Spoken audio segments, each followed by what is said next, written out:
राज जो है ना पैदा ही हुआ 12 बजे रात को ना, तो जैसे विकलांग बच्चा जो पैदा होता है ना उसको कोई दवा दारू काम नहीं करता है, उसी तरह झारखंड जो है विकलांग हो गया, इसमें कोई दवा काम नहीं कर रहा।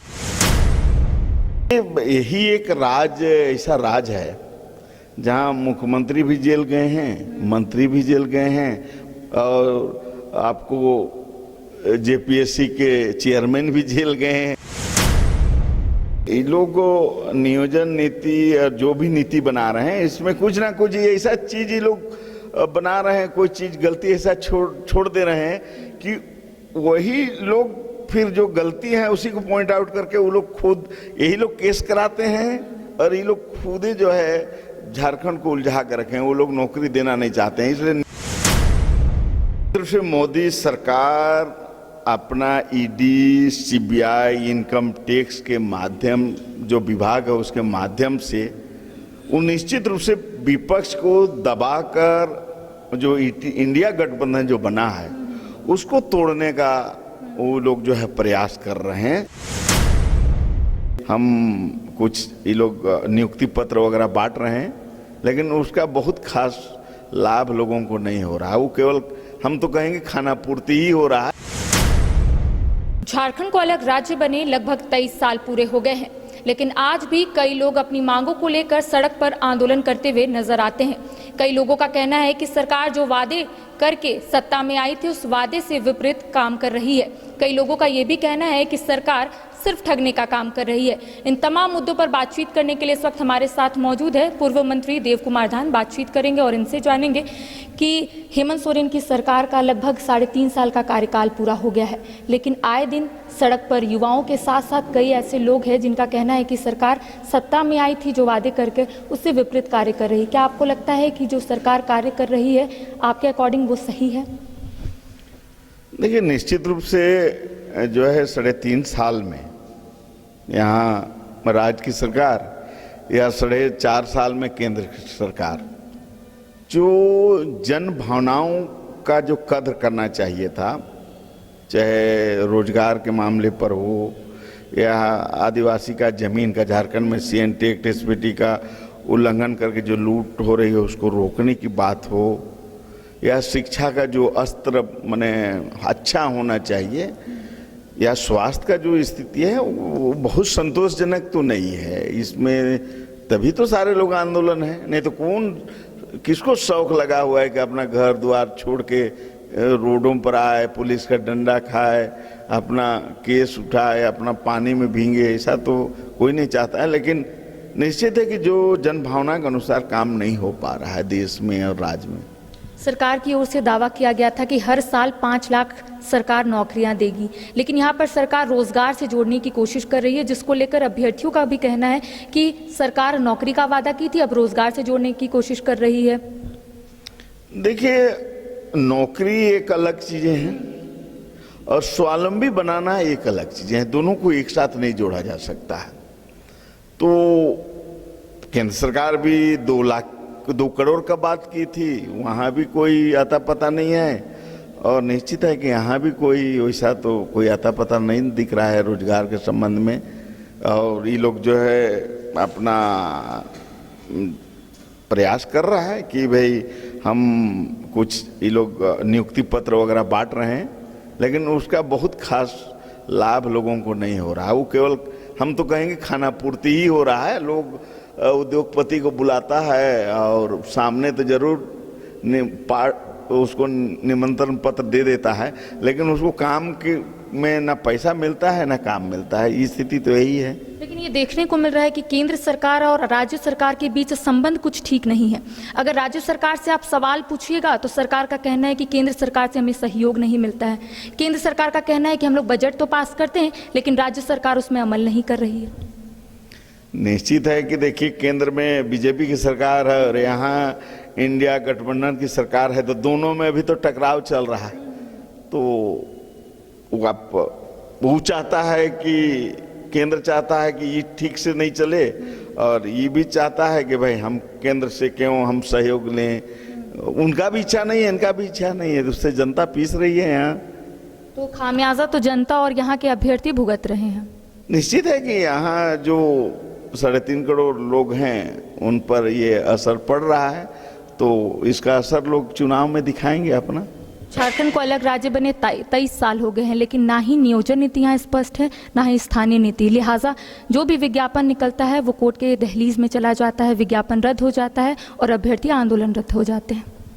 देखिए, यही एक ऐसा राज है जहाँ मुख्यमंत्री भी जेल गए हैं, मंत्री भी जेल गए हैं, और आपको जेपीएससी के चेयरमैन भी जेल गए हैं।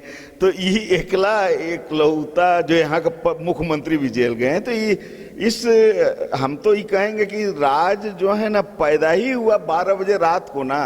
तो जैसे विकलांग बच्चा जो पैदा होता है ना, उसको कोई दवा दारू काम नहीं करता है, उसी तरह झारखंड जो है विकलांग हो गया। इसमें कोई दवा काम नहीं कर रहा है और इसमें जो है सारे लोग परेशान हैं।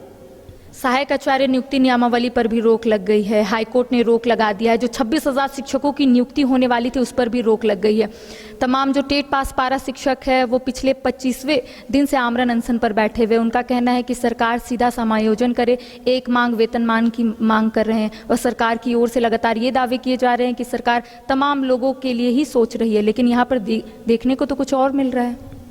देखिए, ये लोग नियोजन नीति और जो भी नीति बना रहे हैं इसमें कुछ ना कुछ ऐसा चीज ये लोग बना रहे हैं, कोई चीज गलती ऐसा छोड़ दे रहे हैं कि वही लोग फिर जो गलती है उसी को पॉइंट आउट करके वो लोग खुद यही लोग केस कराते हैं और ये लोग खुद ही जो है झारखंड को उलझा कर रखे हैं। वो लोग नौकरी देना नहीं चाहते हैं, इसलिए नीति ही गलत बनेगा तो निश्चित है कि हाईकोर्ट सुप्रीम कोर्ट जाएगा तो वहाँ तो भाई वो आप कानून के हिसाब से अगर नहीं चलेगा तो निश्चित है कि वो जो है वो रद्द होगा। तो इसलिए यहाँ नियत में ही हमको तो लगता है गड़बड़ी है, इसलिए इस तरह का हो रही है। अच्छा, राज्य में ईडी की भी दबिश देखने को मिल रही है। इससे पहले अवैध खनन मामले में मुख्यमंत्री हेमंत सोरेन को ईडी की ओर से समन जारी किया गया था। हालांकि उस वक्त मुख्यमंत्री हेमंत सोरेन गए थे ईडी। अब जमीन घोटाले मामले में मुख्यमंत्री हेमंत सोरेन को तीसरी बार समन जारी कर दिया गया है, लेकिन मुख्यमंत्री हेमंत सोरेन नहीं जा रहे ईडी कार्यालय। सुप्रीम कोर्ट में उन्होंने चैलेंज किया है। क्या लगता है ईडी की दबिश सिर्फ वही राज्य में देखने को मिल रही है जहाँ पर बीजेपी गैर शासित राज्य है? देखिए, निश्चित रूप से मोदी सरकार अपना ईडी, सीबीआई, इनकम टैक्स के माध्यम जो विभाग है उसके माध्यम से वो निश्चित रूप से विपक्ष को दबाकर जो इंडिया गठबंधन जो बना है उसको तोड़ने का वो लोग जो है प्रयास कर रहे हैं ताकि 2024 हम जीतें। क्योंकि निश्चित अच्छी बात है कि आप देखते होंगे कि बीजेपी एक ऐसा मशीन खरीदी है कि कोई भी बुरा से बुरा आदमी अगर जाता है बीजेपी में तो एकदम सत हरिश्चंद्र बन जाता है, और अगर विपक्ष में रहता है तो चोर रहता है। तो इसलिए मोदी जो कर रहे हैं इसका जो असर 2024 में निश्चित रूप से जनता भी देख रही है। नेता तो परेशान है ही, ये गलत हो रहा है, ऐसा दुरुपयोग नहीं होना चाहिए। हाँ, क्या बीजेपी में एक भी भ्रष्टाचारी नहीं है? सब दूध के धोए हुए हैं? तो ऐसा नहीं है। ये लोग जानबूझ के सरकारी जो है ये जो अपना जो तोता है उसका अपना उपयोग कर रहा है अपना हित में। संसद के विशेष सत्र में देश का नाम बदलने की भी चर्चाएं हैं। क्या लगता है इंडिया गठबंधन के बाद इस तरीके का बात सामने आ रहा है, या फिर ऐसा होना चाहिए कि देश का नाम बदलना चाहिए? क्या आपको क्या लगता है? देखिए, ये एक देश एक चुनाव, इंडिया नहीं भारत, ये जो मेन जो मुद्दे हैं देश में, बेरोजगारी, महंगाई, ये सबसे देश के लोगों को का मन भटकाने का ये है। ये सब कुछ होने जाने को है ना, एक देश एक चुनाव होने जाने को है ना, ये सब कुछ होने जाने को। केवल लोग इसी सब में कुछ कुछ देखते होंगे आप कि हर 8 दिन में कोई ऐसा सिगुफा छोड़ दिया जाता है कि लोग उधरे उलझाए रहता है। वो भूला जाता है कि महंगाई क्या है, बेरोजगारी क्या है, यहाँ सब चीज़ जो मैंने आप देखबे करते हैं, गैस का दाम क्या है, डीजल पेट्रोल का दाम क्या है, सारे चीज़ें उस पर जनता का दिमाग को दूसरी तरफ डाइवर्ट करने के लिए ये सब जो सिगुफा है, ये सब कुछ नहीं है। अच्छा, एक देश एक चुनाव अगर लागू होता है तो क्या फायदे क्या नुकसान होंगे? देखिए, अगर आप स्वतंत्रता के समय से आप देखेंगे तो एक देश एक चुनाव तो हुआ। तो मान लीजिए कि ये कैसे संभव है, आप बताइए। कि अगर ये ठीक है, आप एक देश एक चुनाव आप करते हैं, अच्छी बात है।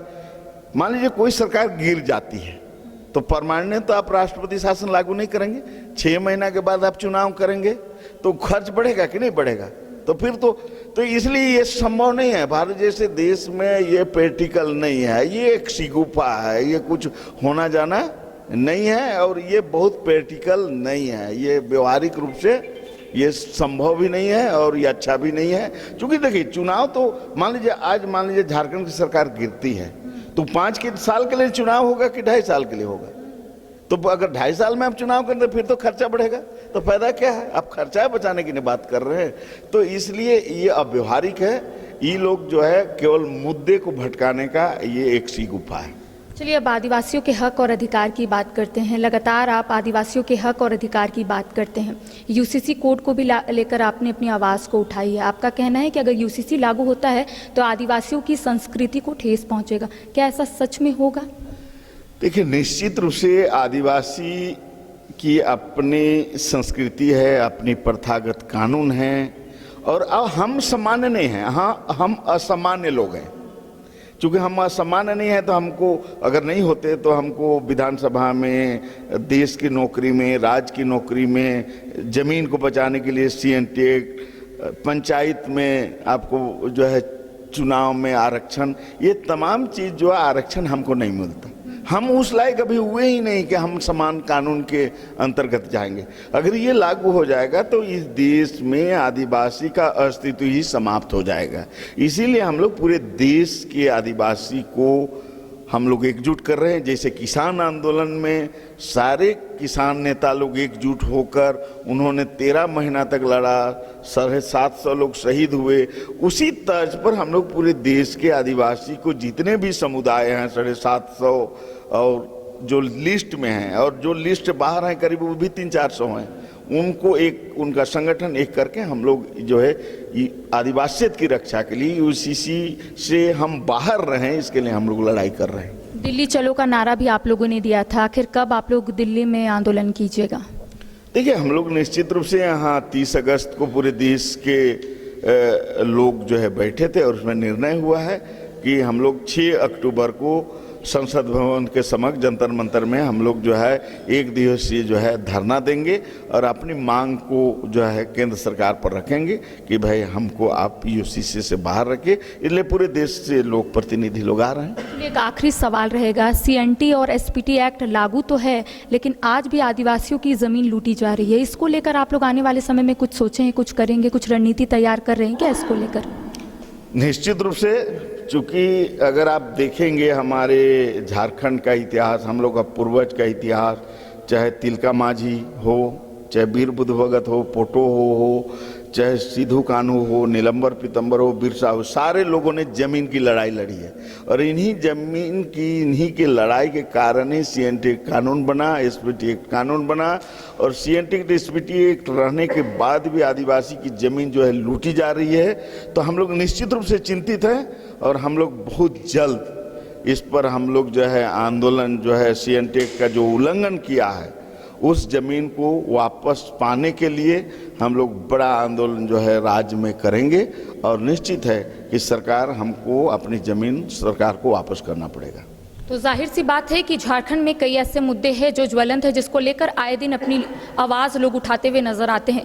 इसी मुद्दे पर जब हमने पूर्व मंत्री देव कुमार धान से बातचीत की तो उनका स्पष्ट रूप से कहना है कि 3.5 साल के कार्यकाल जरूर सरकार के पूरे हो गए हैं लेकिन सरकार कोई ऐसा कार्य नहीं कर रही है जिसको लेकर लोग उनकी वाहवाही करें। लेकिन स्पष्ट रूप से सरकार की ओर से भी कई दावे किए जा रहे हैं। फिलहाल मुझे दे इजाजत, सहयोगी विकास के साथ करिश्मा सिन्हा, न्यूज़ बाइस्कोप, रांची।